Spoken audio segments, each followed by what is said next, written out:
Welcome back to another episode of the Inquisitive Mamba podcast. This is episode 106. I hope everyone is having a great day wherever you are around the world. We have a very special guest on the Inquisitive Mamba podcast today, David Fectau. He is a professional boxer. He is currently 5-0 in his career. So, David, welcome on the show, man. Welcome. Thank you for having me. Absolutely. Appreciate it. It's a pleasure to have you on the show. So if you guys don't know who David is, he is a professional boxer. He is 5-0, as I just stated. But David, on the Inquisitive Mamba podcast, we like everyone to kind of get to know who you are. So just give us a short little introduction of yourself. Well, I'm David Fectau, 24 years old, 5-0 as professional. Had over 150 amateur fights from Metro Detroit, Michigan. That's where I fought all my amateur fights at in Detroit. And then moved down here about 3 years ago, started sparring some good pros and just found a home here in Fort Myers. And, yeah, I've been all around the world, been to Ireland, fought the Ireland champ as an amateur, been to about 30 different states, been to Canada, been all around fighting. So it's it's been a wild journey, So when did boxing start for you? So I started boxing at first when I was 9 years old, but I would go in the gym and not really do nothing and just was like more of a pretender than a fighter. And then this was 2009, December. That's when I had my first amateur fight, and I won. And I was like, you know what? That was the best feeling in the world. Like, I've never felt anything like that in any other sports, and just so I kind of started taking it serious. And then by the next year, when I was 11, or when I was turning 10, when I was 10, I went to the same tournament, the Silver Gloves, and I made it all the way to the Nationals and lost in the final round. And just 1 year, I had 15 fights, only lost 2 times. And I just noticed in that year, after my first win, I just wanted to just keep fighting and training hard. And I became a real fighter. That's crazy. So talk about some of the highs and the lows of being a boxer, but now that you're a professional boxer, so talk about some ups and downs of being a boxer. So as a professional, it's the business part. If you don't have a good team behind you, even if you have a good team behind you, it's still rough because like my last fight, 2 fights ago, I was out the ring for 10 months. And no prospect wants that, but the business part of it is more than just going in there fighting. In amateurs, you just sign up, you want to fight, you go fight. But in professionals, the contract got to be right. You got to find an opponent that makes sense, but also, is equally pay, everything like that, and just so much more of the business that can be real discouraging. Because when you're not fighting, you see other people fighting, and you're just like, come on, I need to get a fight. And then you're not fighting, so you feel like you're getting left behind. Even though you be training hard, and then I've had many, many fights. I remember last year I had about 5 fights fall through. Wow. And it can get real discouraging, but you just got to keep on your high horse and literally just say, fuck all the bullshit. I gotta just keep training because one day it's gonna pay off. Yeah, and I know going on your Instagram, I've seen some of your videos and stuff, and those are very motivational and stuff. So, what goes into your content as a professional boxer, what goes into your content? I mean, I see what other people are doing. That's for the more of a marketing standpoint, but also just motivation and just being truthfully and just being original, being me, you know, just being me, where I can just display myself on Instagram to people that maybe they feel they need someone like me or doing that to give them motivation. Yeah. So you're from Michigan. Yes. So what brought you down to Florida? So my dad moved down here about 5.5 years ago, right? And I came down here about 3 years ago to spar, a good professional, and I was doing really good. And I'm like, I really like the training here. I like the training. I was here for like a month, staying with my dad, and I really liked the training and everything like that. And in Detroit there's a lot of great fighters, but it's hard to get out of everything else. And like Yeah. Detroit has that like really high skill fighters, but it's everything else around it. And like they're not training hard. But when I came down here, it was more of like atmosphere of just like training hard, being a professional, living the lifestyle instead of just being skilled. And so I moved down here about 3 years ago, and I haven't looked back since. Living in Southwest Florida, which one of your favorite things being here? Honestly, living in Florida is the weather. Yeah. I like the weather. I even like when it's like fucking 150 degrees out in the summer. Kind of like how it's like in this gym right now. Oh, bro, I'm fucking sweating. I know they're looking at me like, bro. I'm sweating myself and I'm wearing a white T-shirt. So. Yeah, bro, it's hot. But no, summer times are brutal down here, though. I mean, Yeah. you've only been here for 3 years, right? Yeah. Summer times are hot here. That's the one thing I'll say. And it's in this gym, bro. It's hotter than this in the summer. Oof, When really? we're working out, bro. It's fucking insane. It's super hot. But that's how you lose weight. Yeah. That's how you get in shape, bro. What do you currently weigh right now? So I fight at 154 right now. Mm-hmm. But right now I'm like 175. Oh, so you got to cut a lot. Yeah, I got to cut a few pounds. Not too So bad. we had Manu on the podcast a few weeks ago. Shout out to Manu de Great. That was a great episode. But wanted to ask you, how do you cut as a fighter? Like, how do you cut weight? All right, well, MMA fighters and boxers do it differently. Like, that's what I always like thought, because I remember being at national tournaments, and the same day I'm getting a garbage bag on and going to run to lose a pound. But then I came down here and they're like, you just cut out the sodium and cut out the carbs, and then like you drink a whole bunch of water. I'm like, what the fuck? Like what type of like? I'm like, sure, I'm gonna drink a whole bunch of water. It's gonna make me lose weight. And then I tried it, and like, I'm like, wow, all I had to do is just sit in a hot bath in the sauna for a second, and I cut about 9-10 pounds in one night. But I usually like, I'm not a big fighter that wants to cut a lot of weight like the week of the fight or stuff like that, because on my fourth professional fight, I cut about 20 pounds in that week, and I could really feel it in my performance and my legs, and I did I even did the the sauna, the hot bath, the no sodium, no carbs, Yeah. low dairy. I followed it to a T. And then when you're in that hot bath, it's like death, bro. Really? It's the closest thing to like. It's the closest thing to death you will get. I swear to God, bro. It's like you're in there and you're just looking up like, God, if it's my time, it's my time. It's that rough. And then you do that for 15 minutes, then you get towels, put it on you, blankets. I had a heated blanket on me, just wrap me up so I could keep the sweat for another 15 minutes. And then you do that till you lose the weight. Would you rather be cold or hot? I'd probably rather be, I don't know, like, it depends. Those cold plunges are no joke. I like the cold plunges. Really? I like the cold plunges. You like them better? I mean, I've never done a hot bath, but cold plunges I haven't done. I mean, I've sat in a cold tub before, but man, I mean, it helps relax and your muscles soreness. But man, Those can that get is really freezing addicting. cold. Really? Yeah, I went to this spa in Norway, Mm-hmm. and it was like 100 different saunas, 100 different like a whole like an insane spa. Yeah. And they had this cold plunge, and I kept going in it, but like it was so cold, but I kept getting like addicted to like how it made me feel. Really? Yeah, and it was like it was pretty interesting. Yeah. It was pretty cool though. So back in 2020, you got a chance to train with Floyd Mayweather. Mm-hmm. Is that correct? Yes. How was that? Like, All right, so me and my homie went to Vegas, right? yep. And then this was during quarantine and everything. Mm-hmm. And it was during Gervonta, like Tank's fight versus Leo Santa Cruz. Mm-hmm.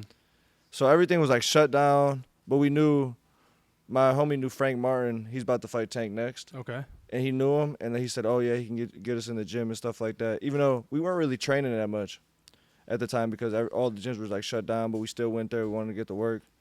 So we went to Floyd's gym, and at first they didn't want to let us in. Yeah. They was like, oh, no, bro, it's quarantine. Tank's got a training camp, everything like that. We was like, bro, we just came from the hotel. Like, come on, like. Yeah. And then there's like, oh, nah, bro, like, you can't come in. And I was like, I'll spar anybody in there. What? I said I'll spar anybody in there. Anybody in there. What? And then it was like, okay, 1 second. And they walked away. They walked in, and then came back. I was like, all right, come on. And then What? and then it was a live atmosphere in there. Like, even though it was quarantine, like when I was like walked in, because I've been there before when I was about 16. Yeah. But this atmosphere was a lot different because tanks camp. It was like a real training camp. It was Floyd was in there. A lot of like good professional fighters were in there. So we walk in, and they're like, "Oh, you about to spar Memphis?" He's about, I think 20. I don't know. He was like 21 and like 2 at the time. Mm-hmm. One of Floyd's fighters. And I'm like, all right, it doesn't matter. I'm like, I will spar anybody in here. I'm like, I'm here. I came all the way here from Michigan, so I'm gonna come spar. So we went in there. I started sparring, was doing really good, and then he asked for my homie to get in, cause in the middle of us sparring, cause I was doing really good against him. It was good work. It was actually great work. Yeah. And then my homie got in there, and he got dropped. Oh shit. He got dropped in front of Floyd, all of them, and he's a real good fighter too. He's actually professional right now. Shout out Shantae. But he got dropped. He got hit with a good shot. And he got up, but I'm like, no, fuck it. Give me the gloves back on. And this was like in front of Floyd, everything like that. And like a lot of like reporters and everything were there. So I'm like, no, fuck it. Give me the gloves on. And then we ended up doing like doghouse. Like it was a big doghouse after we got, like when we were sparring, like, because I threw the gloves back on. Yeah. And it was like that Floyd got in the ring. He was talking shit. My homie was talking shit to him. I was talking shit to Floyd. We was like talking shit to like all each other, but it was all out of love. Yeah. But it was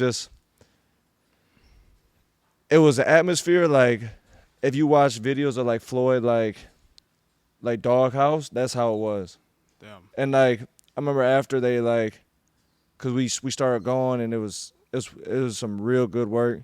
Floyd was like, oh shit, this white boy can fight. He started saying like, oh shit, cause at first he was talking shit. He was like, oh shit, but I started like showing out. It was real good work, and he's like, oh shit, this white boy can fight. And then we started chopping it up, and then got out the ring. After that, was talking to Floyd. Ended up going back there and getting welcome back there to train. Wow. And spar and hit up a few other gyms in Las Vegas too, but. Being around like Floyd and that doghouse mentality, just the gym, it was, bro, I swear to God, it was about 1,000 people around the gym when we were sparring.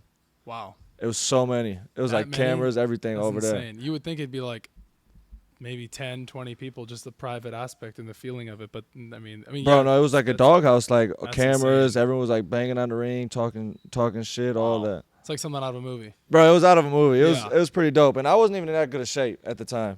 You're in But- better shape now. Yeah, I'm in better shape now because it was quarantine. Oh, that's true too. Yeah. But I just knew I wasn't gonna like quit or like I had like a different gear in me, bro, where it was just like, you know, when the lights are shining, I gotta perform, Yeah. and that's how it really felt. What was going through your mind when you were in the doghouse / ring with Mayweather just standing there? Were you just like, holy shit? Or were you just like, Well, he was like refereeing my sparring, so he was like I was sparring and like he was like it was against his guy and we was like getting off and he was right up here and then he got in the ring, started refereeing it, like talking shit, Yeah. being Floyd, because that's his house. So if you see him online, he might be like, you know, but when he's at his gym, that's his house. yeah. So, you know, like he feels comfortable there. It don't matter who it is, he's gonna talk shit. Yeah. And Floyd talks a lot of shit. If you ain't know, TMT, the money team. he talks a lot of shit. So we was in there fucking. It was a great experience where I could talk about it now. Sticking on Floyd Mayweather, do you think he's the greatest boxer of all time? I really like Floyd. It's like skill wise, I think he can beat anybody. Skill anybody? Like Well, any pound for pound. Okay. Pound for pound. Who do you think the greatest boxer is of all time? I think Ali is the greatest fighter of all time. Yeah, I would have to go either Ali or Tyson. Yeah. I never got a chance to see Ali because I mean we weren't alive then. But just some, I think as a boxer though, do you think Ali or Tyson? Because as a person, I would. I like Ali. Yeah. Just because he won Olympic gold medal Mm-hmm. and he was so quick. He was 6'3", 200, but was so quick, bro. Yeah. And where he kind of relied on his reflexes, but his skill was really, really good. That's like him and Sugar Ray Leonard had the same trainer. Yeah. And that's why they fight very similar. And they're very quick. And I like watching Ali fight, especially he would get dropped. He's got dropped many times and just get right back up and just like start fighting again. Yeah. And that's what I like about that. Do you think Canelo could put himself in that category when he's all said and done? I'm a big Canelo fan. Like every time he fights, I'm like, all right, like I like watching him fight. Yeah. But I think he'll be the greatest Mexican fighter of all time. There's so many good fighters though when you think about it. Yeah, it's crazy to think about. And it's all subjective. Yeah, it is. It is. I think that goes into a lot of other debates with sports conversations, like who the greatest basketball player of all time is. Some people say LeBron, some people say Jordan. It's all subjective, and it's like some people say Kobe. Yeah, style wise, like yes. Sometimes I'm feeling like, all right, I want to watch a mean, rugged fighter. I'll turn on Marvin Hagler, and then if I want to watch like a slick fighter, I'll turn on Sugar Ray Leonard, or Muhammad Ali, or Floyd Mayweather. It's like I watch all of them just so I can like take little bits and pieces of like them to You know, even just motivation, just like, even if I don't fight like them, they'll be southpaw and I'm orthodox, just to get that motivation and like that ruggedness of feeling like watching them. I was just about to ask you, sticking on professional fighters as yourself, Mayweather, Ali, do you ever take any like tips or tricks from them watching their videos? Oh yeah, like Floyd, his defense and his ring IQ, I try to study that. Canelo, I really like watching Canelo, like his head movement is like, he like move little rolls and stuff like that I really been trying to incorporate. Yeah. These are just fighters I watch right now. Like Bivol, his long, lengthy style. Every fight I watch, I try to take something from it. That's a good way to put it. I mean, when I played ice hockey all those years when I was younger, I tried to take like little tidbits and like snippets from other like big player like Ovechkin and Crosby and names like that. You're from Detroit, so the Red Wings all those years too. But there was a big fight last weekend, Devin Haney versus Ryan Garcia. You did watch that, so I got to get your input and your thoughts from that fight. Like I told everybody, this is a fight Ryan Garcia can win because they fought so many times in the amateurs and they sparred a lot, and once you get used to sparring somebody or being in the ring with somebody, you kind of like, you know, you kind of turn it into like a fight like it's always been. This is what I say. It turned into an amateur fight with little gloves and no headgear. Why did you think that Garcia could have won that fight?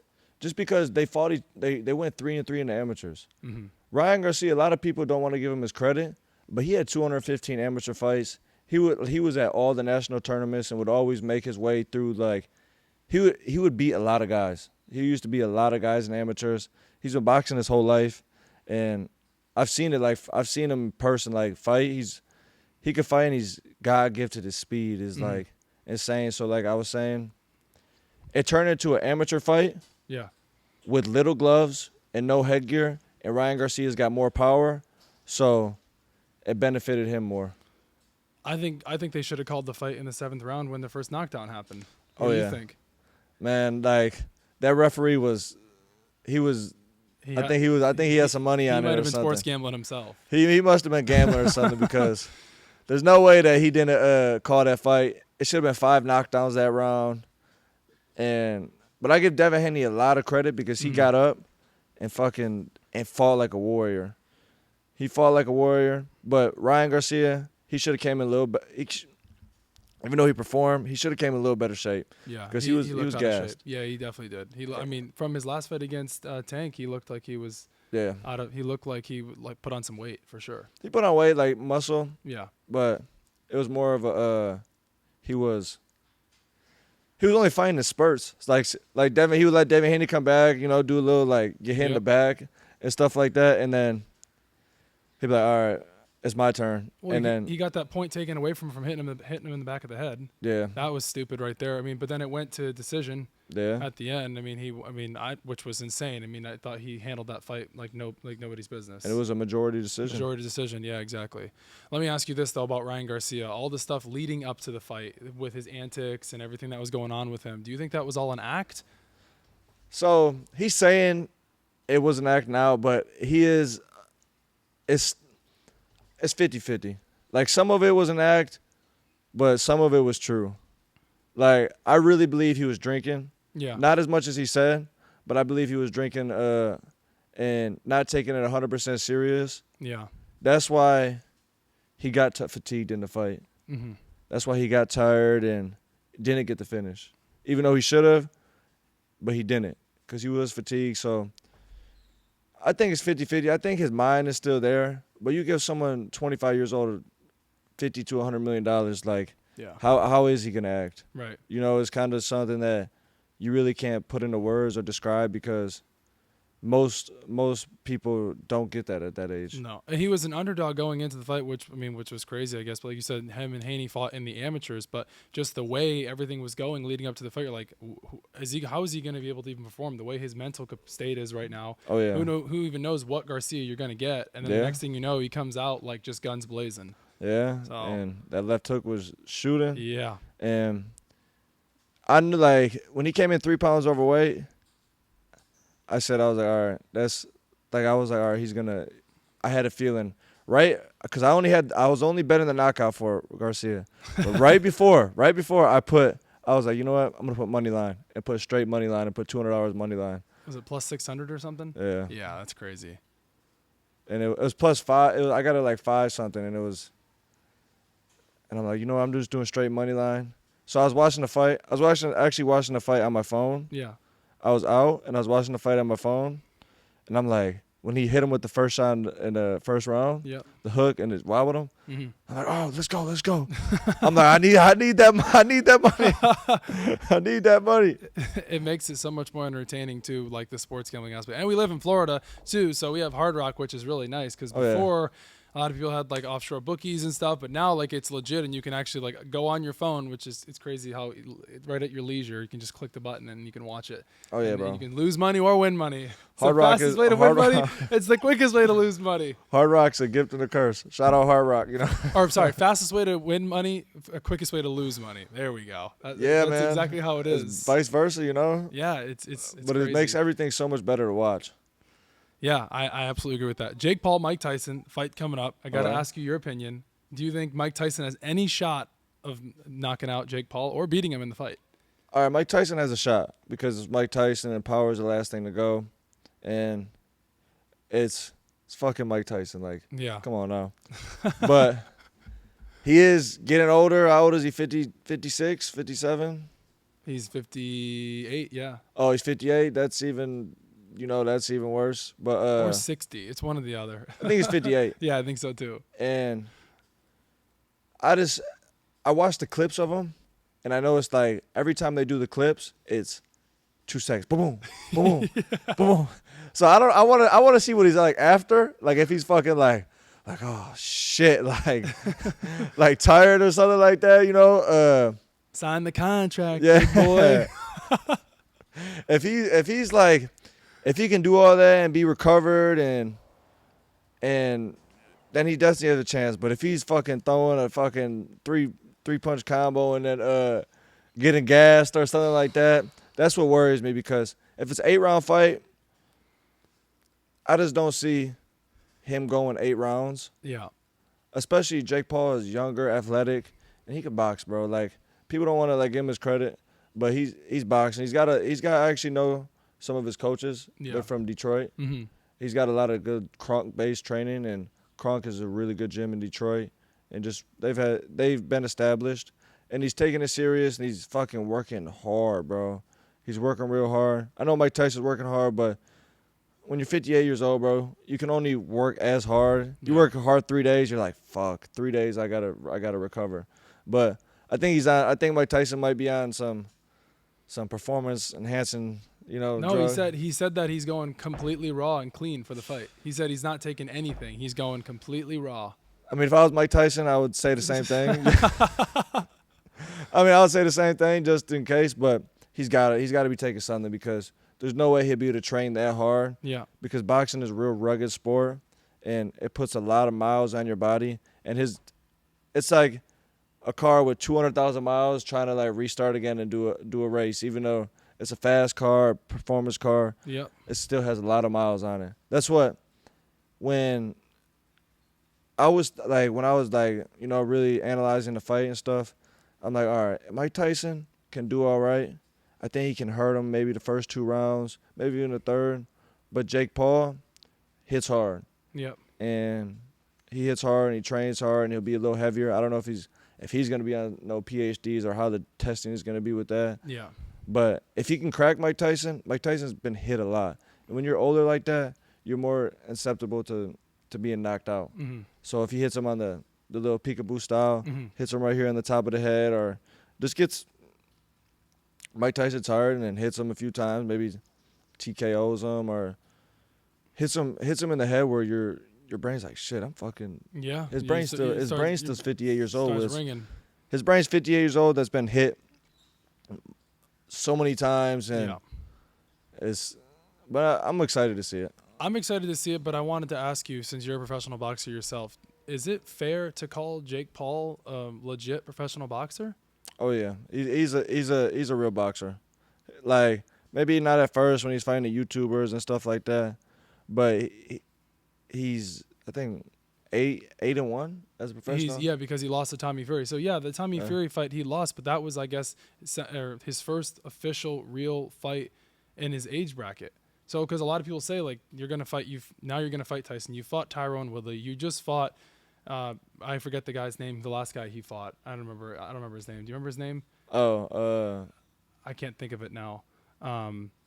Anyways, but he fought Ben Askren a few years ago. The guy he just fought, I can't remember his name. But anyways, do you consider Jake Paul a professional fighter because the fights that he's been a part of, other than the Tommy Fury one, are they really able to be like, wow? It's more of a. I find he's a real boxer now. Yeah. Because honestly, if you just take somebody that's even a good amateur, but put him on those lights and be like, you're about to fight Tyrone Woodley. Yep. Even though he's older and stuff, but you start looking up highlights, like okay. Tyrone Woodley, yeah. It's Tyrone Woodley, you know? He has knockouts or even I'm not gonna say Ben Askren because that was kind of he wasn't a. Well, he fought Nate Diaz last year. Yeah. And I was watching that fight, and Nate Diaz did actually pretty good. He did, yeah. And then, but you put someone at those lights, and especially he's going eight rounds, 10. He went 10 rounds with Nate Diaz. Yep. I promise you, bro.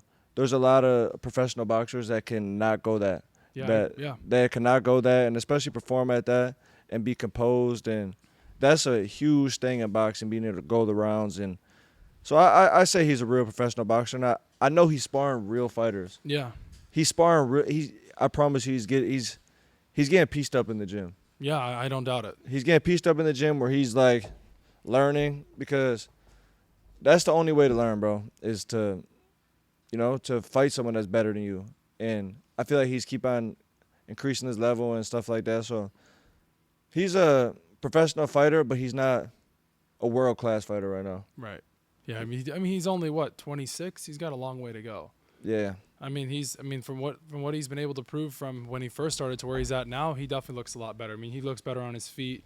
His punches are better. His overall body of work, he looks much better than he was. He's quicker on his feet for sure than he definitely was in some of his previous fights. When did he have his first fight? 2019 or? His very first fight was, I guess you could say Nate Robinson, but he also fought Anson Gibb. He was another YouTuber, but Nate Robinson was the first one. That was the quarantine one. So before we wrap up officially, I wanted to ask you, what kind of advice do you have for young aspiring boxers trying to be a professional fighter? All right. For young, aspiring boxers, get in the gym and just train really hard, the hardest you possibly can. And then, in amateurs, take any fight you can. Any single fight. It don't matter if you think you're going to lose anything. And always listen to your coach and go spar. Spar. Like, get the real life, like, situation of fighting. Like, yeah. Because if you this is what people don't understand that never been punched in the face. It's a skill. Like I was telling him, it's a skill, and getting used to it and like flowing off of it. So training really hard and sparring all the time, you know, as long as it's like safe and like watching it. And then take any amateur fight you can. It's like an amateur's only learning, bro. Yeah. It's all experience. It's like the experience that you're not gonna get if you don't take the fight. Mm-hmm. Even if you lose, bro. When I used to lose when I was young, I would cry. Yeah. I would like cry my eyes out. Jeez. But even when if I lost like in amateurs when I was older, it would still be hurtful. But now that I'm professional, I'm like, none of that matter. Yeah. Like none of that matter. I should just fight whenever. You know, you don't want to lose. You want to win. Mm-hmm. That's where it goes back to training really hard and listening to your coach and find a good gym where you actually feel good at. Like not a gym where you just go in there, hit the bag, do whatever you like to do, and just train really hard and go run, and train real hard but fight. You gotta fight. Yeah. You gotta fight. You gotta learn how to fight and stay disciplined. So Don't smoke. Don't drink. Don't go out to the club. Focus on yourself. Don't let women or whatever you would like, you know, drive you away. And just focus. If you really want to do it, time will fly. So stay dedicated and beat some people up. Before we get to our 5 questions, I had to ask you, top 5 rappers of all time. You're from Detroit, so you got to be an Eminem guy. I like Eminem. Right? All right, name your 5. I'm not gonna do an order. All right, no order, or just your 5. Yeah, just 5. Yeah. Drake. Mm-hmm. I like Drake. Eminem. Oh man, oh man. It's hard. Yeah, bro. It's because like I'm being subjective. Like I'm not gonna like say what other people are saying. Like Yeah. Drake, Eminem. Who else?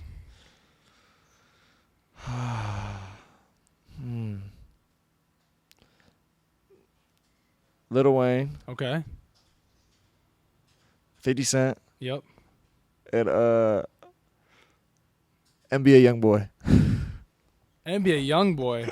Oh man. Oh jeez. We have to toss you out of the ring right now. All right. Nah, I used to listen to him a lot. I don't listen to him that much no more. But I used to listen to him a lot. And like now that I'm thinking about it, NBA YoungBoy. That might have to get thrown out. he's like, cut that. No, it's staying in there. But yeah, bro. NBA YoungBoy. Yeah, bro. I'm an NBA YoungBoy, and yeah, bro. Eminem, Drake, 50 Cent, and Lil Wayne. Lil Wayne. If somebody passes you the aux, what song are you playing? It better not be NBA YoungBoy. It's gonna be NBA YoungBoy. All his catalog. I'm just kidding. Bro. But I'll probably throw some Drake on. Yeah. Yeah, I'll probably throw some Drake on right now. Drake. Yeah. Drake just dropped a diss track. Did you hear that? Yeah, bro. I've been banging that. Really? Yeah, What's bro. it called? Isn't it? What's it called? Sticks Up or something? Push-ups. Push-ups. That's what it is. Yeah, it's push-ups, and it's That's an interesting diss track. yeah, bro. He, like you said, it's like 20 verse 1. He even shouted out the Swifties, the Taylor Swift fans. Yeah, bro. Shout out Taylor Swift. Are you a Taylor Swift fan?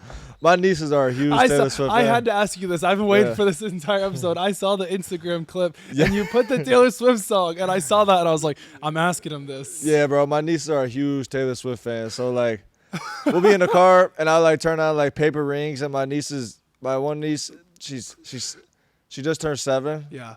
and she can sing every lyric to the song. See, Taylor Swift just dropped a new album too. Yeah, bro. They're huge Taylor It's like Swift 31 fans. songs. So you have to listen to Taylor Swift when you're in the car with them. Yeah, and like You like her? I honestly like more you listen to somebody. Yeah. Like I say, more you listen to somebody, more you not too bad. Like I like her old stuff though. Like Yeah. you know, Style. yeah, you know, like or Shake It Off. yeah, or Blank like Space. Romeo and Juliet or something. Love like Story. Yeah, Love Story. Yeah. That was an old Fearless. classic. Yeah, that's classics. Old classic, but And now she's dating Travis Kelce. yeah, man, that's more power to him. Isn't that not crazy when you think about it? Like I mean, football player and a biggest love is pop star love. in the world. Yeah. Love is love. I But think it's crazy. So your nieces love Taylor, big Swifties. so I'm a Swiftie. You jeez. There's Shout some out Taylor Swifties Swift. that listen to this podcast. Like, Yeah, they shout out Taylor actually Swift. like. I've got some Swifties on TikTok. They'll say, "When are you going to talk about Taylor Swift again?" Because I'm like, we've been so busy, but now here we go. Yeah, bro. I mean, just 'cause my nieces like her so much, I Yeah. just honestly bought them all like Taylor Swift shirts. Oh, jeez. Yeah, and it Look, was. you're the best uncle there is. Oh yeah, greatest uncle, and shout out Taylor Swift. All right. So one thing I got to say to you now that we know you're a Swiftie, you got to make friendship bracelets with them. Oh yeah, I should, huh? You got to. You got to do it now. Yeah, now that you man. say- because they'd love that. Yeah, they would. If you did friendship bracelets with them, they'd love that. Yeah, the Swifties.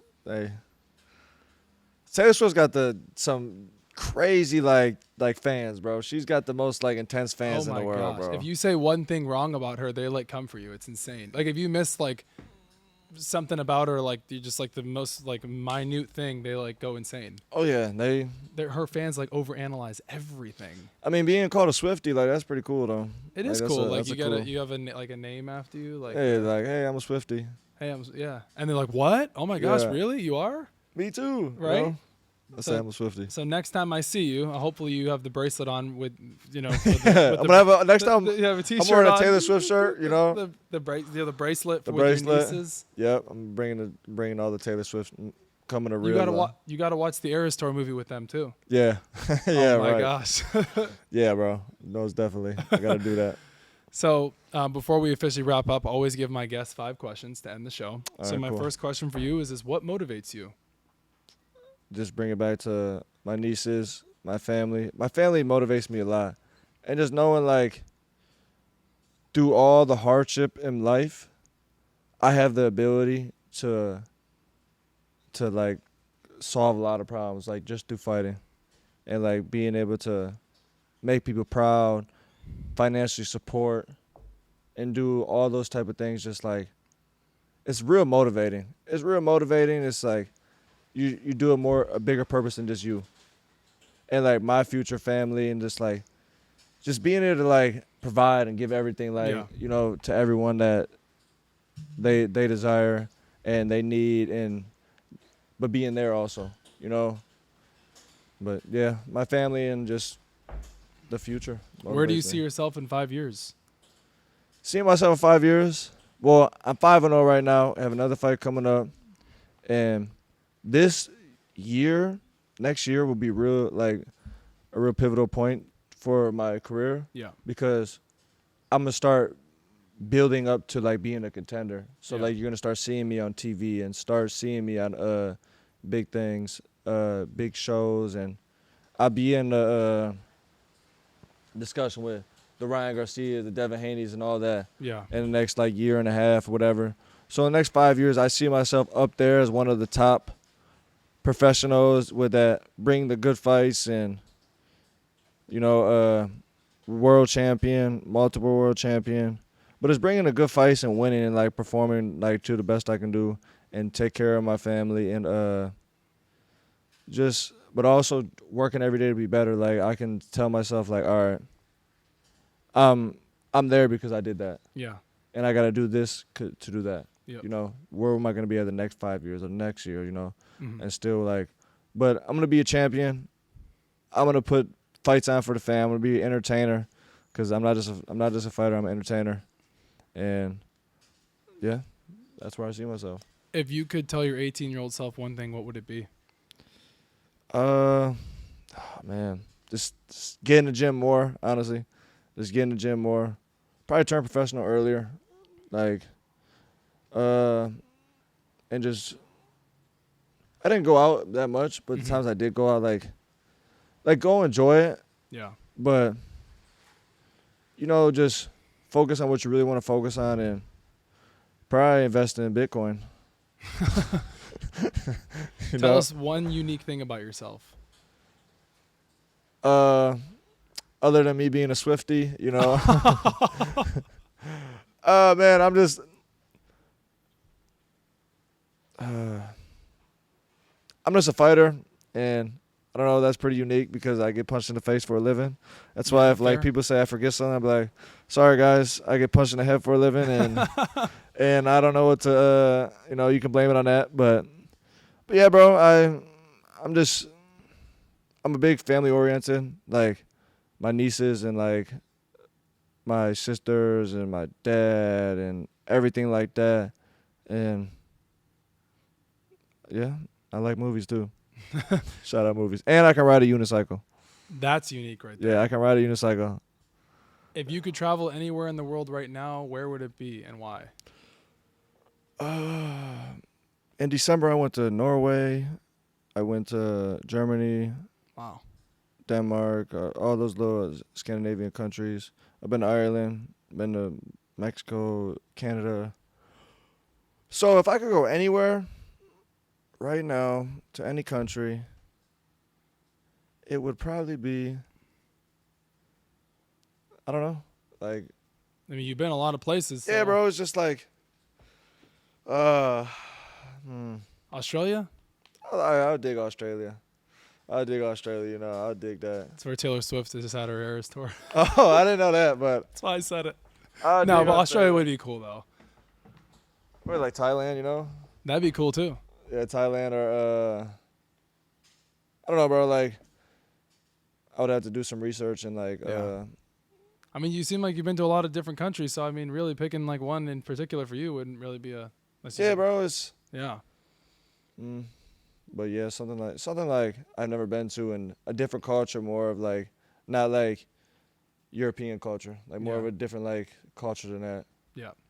So that yeah. I didn't want to forget. You got to talk about your merch real quick. Yeah, this is my shirt.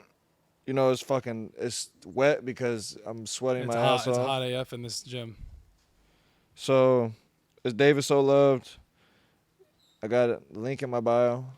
I have a Pure Grit that makes them. She's a company, my friend actually.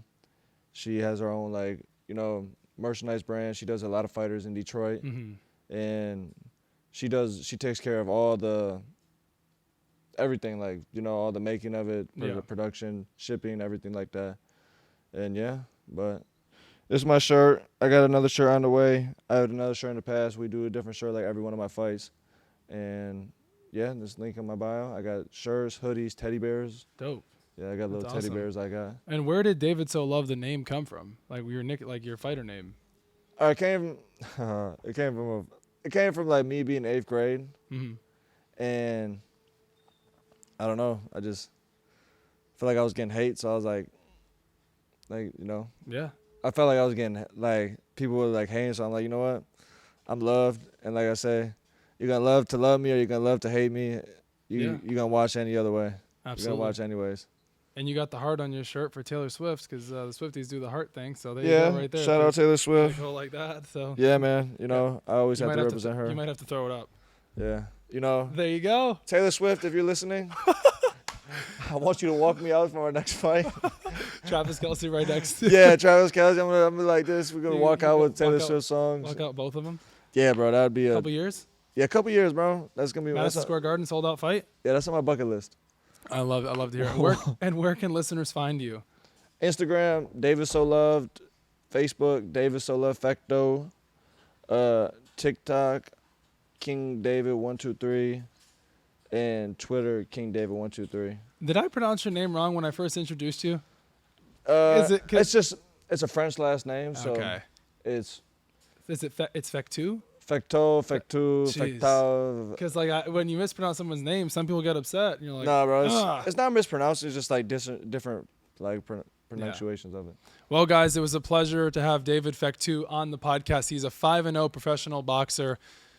You guys will be seeing him on TV sooner rather than later, and he'll be fighting his 6th fight here coming up here shortly. Don't know the exact date yet, but you guys will be seeing him shortly. So thanks again for tuning into another episode of the Inquisitive Mamba podcast. You know where to find us: Apple Podcasts, Spotify, and YouTube. And we want to say thank you. We just hit 2,000 plays all time, so we really appreciate that. And we'll see you guys next time.